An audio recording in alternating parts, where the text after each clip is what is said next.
Hey everyone, welcome back. Today we're doing a deep dive into something that might be totally new to you, or maybe you've seen it popping up everywhere.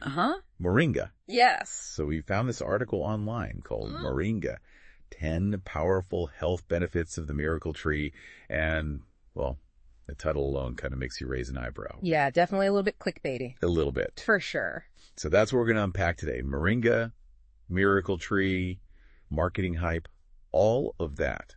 What do we actually know about this stuff? Yeah, it's really interesting because Moringa has been used in traditional medicine practices for centuries in different parts of the world, but it feels like it's just now getting all this buzz in the health and wellness world here. Right, exactly. Yeah. And the article jumps right in talking about how it's this nutritional powerhouse, right?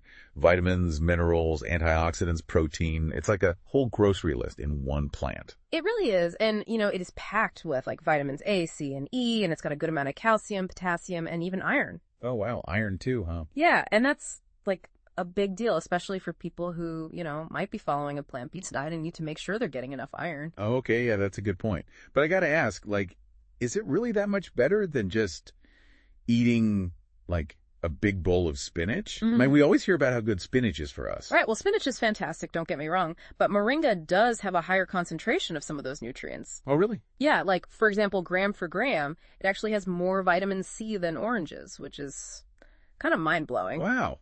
Okay, that's pretty impressive. Now, the article also keeps mentioning antioxidants, which we hear about all the time, right? All the time, yeah. Skincare, food. What's the deal with antioxidants? What are they actually doing in our bodies?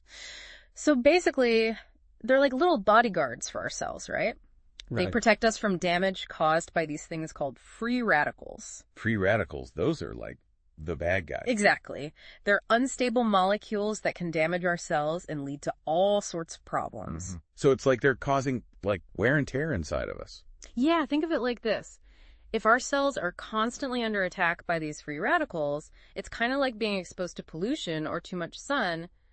That damage just builds up over time. Oh, okay, that makes sense. And antioxidants come in and neutralize those free radicals so they can't do as much damage. So there's less wrinkles, A&D, a lower chance of getting sick. Definitely paying attention now. Okay, so the article makes some pretty bold claims about what Moringa can do, like improve heart health, control blood sugar, even help you lose weight and boost your brain power. Is this stuff really a miracle tree, or is that just marketing hype? All right, well, let's look at those claims one by one, because some of them have more scientific backing than others. Okay, sounds good. So for heart health, there are studies that suggest Moringa can help lower cholesterol and blood pressure, which are two major risk factors for heart disease. That makes sense, yeah. But we definitely need more long-term studies to really understand how effective it is and what the potential side effects might be. Right. Always good to be cautious. Exactly. What about blood sugar? That's a big one these days, with so many people looking for ways to manage diabetes naturally. Yeah, and there's some promising research there, particularly for type 2 diabetes. Really? Moringa seems to improve insulin sensitivity and help reduce how much glucose your body absorbs from food. So it could potentially help people manage their blood sugar levels. Possibly, but it's super important to remember that it's not a replacement for prescribed medication. Yeah, for sure. Anyone with diabetes needs to talk to their doctor before making any changes to their treatment plan. Definitely. Always good to consult with your doctor before trying anything new, especially if you have a health condition. Absolutely. So maybe not a magic bullet, but possibly a helpful tool. Exactly. What about the weight loss claims? Can Moringa really help you shed those extra pounds? Well, some studies suggest that it might help, possibly by boosting your metabolism. But honestly, it's probably more about the fiber content, which helps keep you feeling full and satisfied, so you're less likely to overeat. That makes sense. So, sometimes you eat a salad, and then an hour later you're craving chips. Maybe Moringa could help prevent that. Exactly, yeah. It could help with those cravings. Okay, so no shortcuts to that beach body, but maybe a little help along the way. Right, exactly. Speaking of actually using Moringa, how do people actually work this stuff into their lives? Is it here, chew on this leaf? Thankfully, no, you don't have to just chomp on leaves. Okay, good. It comes in a few different forms, like powder, tea, capsules, and you can even cook with the fresh leaves. Oh, wow. So there are options. Yeah, and each form has its pros and cons.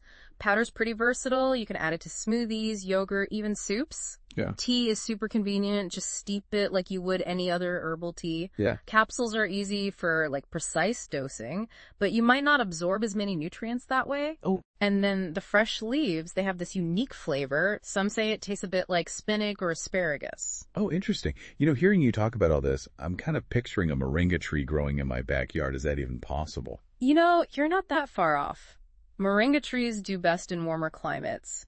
But if you live somewhere colder, you might be able to grow one in a greenhouse. Okay, that's cool. It's a fun project for anyone with a green thumb who wants to, connect directly with their food. Yeah, I love that. All right, so to wrap things up, moringa is definitely packed with nutrients and shows promise for certain health benefits, but it's not a miracle cure. Right. What's the most important takeaway you want our listeners to remember? I think the biggest thing is to be an informed consumer, Don't just buy into the hype, do your own research, look for information from reputable sources. Yes, good advice. And, talk to your doctor or a registered dietitian before adding any new supplement to your routine. Absolutely. Always good to get professional advice. For sure. And to leave you with something to think about. If moringa could solve one health problem in the world, what should it be? That's something to ponder. And until next time, thanks for joining us on this deep dive. Thanks for having me. Of course. It was fun. Always a pleasure. Yeah. All right. Bye, everyone.